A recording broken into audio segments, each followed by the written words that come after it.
আমার 6টা ছবি রিলিজ হয়েছে, তোমরা ইতিহাস ঘেটে দেখো, 6টা ছবি 6টা সুপার ডুপার হিট, এবং সেটা হচ্ছে নায়ক ছিল 4 জন, আমি একা ভিলেন ছিলাম, আমার 6টা ছবিও রিলিজ গিয়েছে। তো কাজে হচ্ছে যে আমার টেনশন কাজ করে না, এখন প্রায় 3 যুগ হয়ে গেছে আমার আমার 3 যুগ মানে 34 বছর হয়ে গেছে, টেনশন কাজ করে না। তবে এক্সপেকটেশন থাকে যে যে প্রডিউসার, যে ডিরেক্টর অনেক এক্সপেকটেশন নিয়ে ছবিটা বানিয়েছেন, অনেক আর্টিস্ট টেকনিশিয়ানসরা জান দিয়ে কাজ করেছেন, তাদের এই কন্টেন্টটা যাতে সুপার সাকসেস হোক এবং উনি যাতে পরবর্তী প্রোডাকশনটা করতে পারেন। কারণ আমি থাকি না থাকি, আমার ভাই ব্রাদাররা থাকবে, কারণ আমি ইন্ডাস্ট্রির পার্ট, ইন্ডাস্ট্রি আমাকে তৈরি করেছে, অতএব ইন্ডাস্ট্রির প্রতি আমার অনেক কৃতজ্ঞতা। আর ইন্ডাস্ট্রি ভালো হোক এটা আমি চাই, ওই জায়গা থেকে প্রত্যেকটা ছবি ভালো যাও।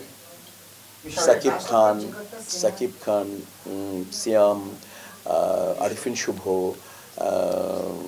নিশো, শরীফুল রাজ, আরও যারা নিউকামার আসুক, তাদের ছবি ভালো যাক, তারা নিজেকে এইভাবে শানিত করে আমাদের আলোকিত করুক, এই এক্সপেকটেশন তো আমার সবসময় থাকবে।